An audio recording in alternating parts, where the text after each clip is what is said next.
Stephen A., should the Cavs want Rose back? No, they shouldn't. I think that, it's one of those situations where you have to be concerned about the person. You listen to LeBron James, you heard the quotes from Dwayne Wade.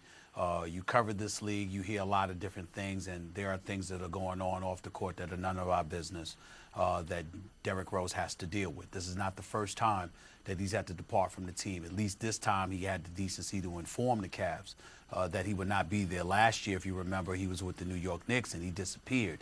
He didn't call anybody. The New York Knicks actually sent folks out looking for him, and the team was petrified that something fatal may have happened to him.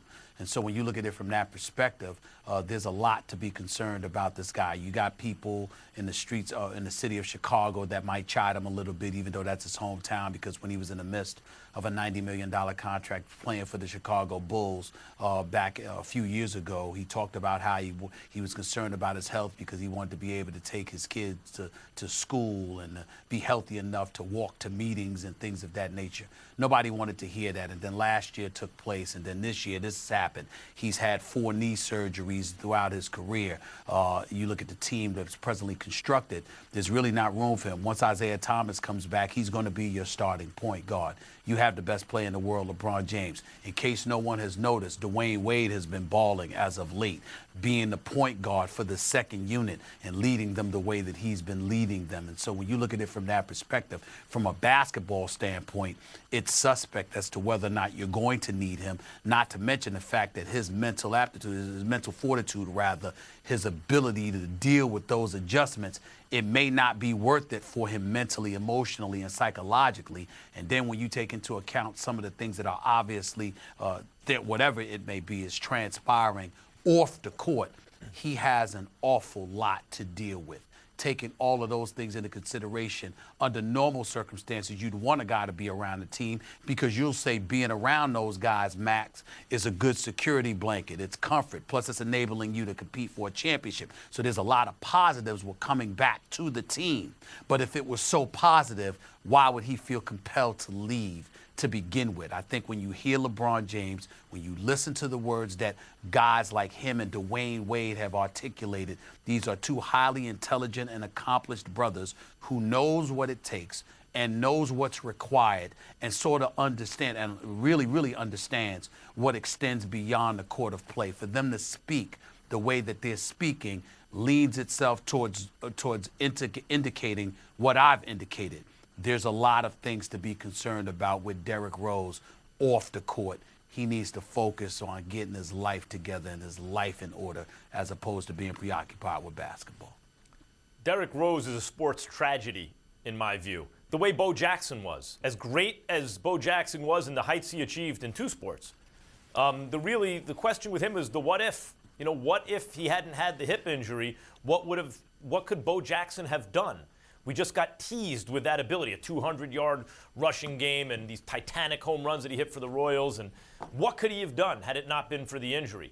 And Derrick Rose is like Bo Jackson to me. He won an MVP that should have been LeBron's. Nevertheless, he won it. He was this, as fearsome as Russell Westbrook is and great as John Wall is and all these guys. Athletically, Derrick Rose, to me, like Westbrook's, comes not just from his athletic ability, but his level of aggression. Derrick Rose athletically had some fast, twitchy stuff that I thought nobody else had. He was just different. And I don't remember, Stephen A., if it was Marcellus Wiley or if it was the great Dr. Clapper, from 7:10 a.m., L.A. radio that you are now on, the Stephen A. Smith Show, who said it several years ago that Derrick Rose is like a Mack truck engine in a little sports car frame. Right? The engine was too powerful for the casing.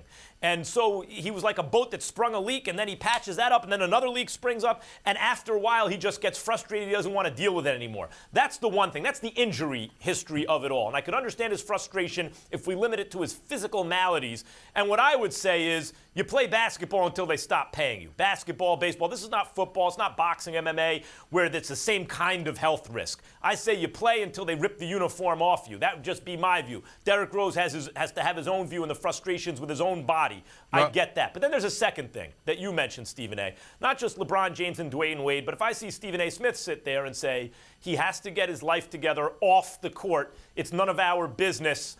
you know, he needs to deal with that, then I take that very seriously, and I think our audience should too.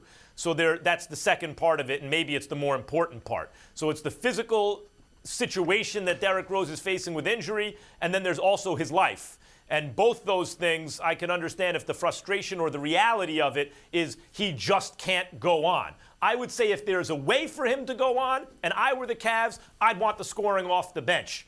But if you can't rely on him being there because there are things that are out of his control, that's a different story. Well, a couple of things. Number one, ESPN had a report over the weekend talking about if he were to step away from the game, he would lose his $80 million contract with Adidas, or he'd lose something along those lines with Adidas.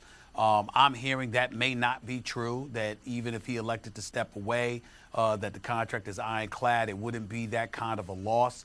If he knows he's going to get his money, from the things that I'm hearing emotionally about Derrick Rose, Max, I sincerely believe that it might be wise for him to step away from the game, at least for this season, to get his life together so he can get back on the court. And I think that we all should applaud the LeBron James of the world and D. Wade of the world. You don't have to get into specifics and reveal anything other than to say that right now he needs love and support from friends and family and others, as opposed to playing on the basketball court. Wherever he can get that, that's where he needs to be.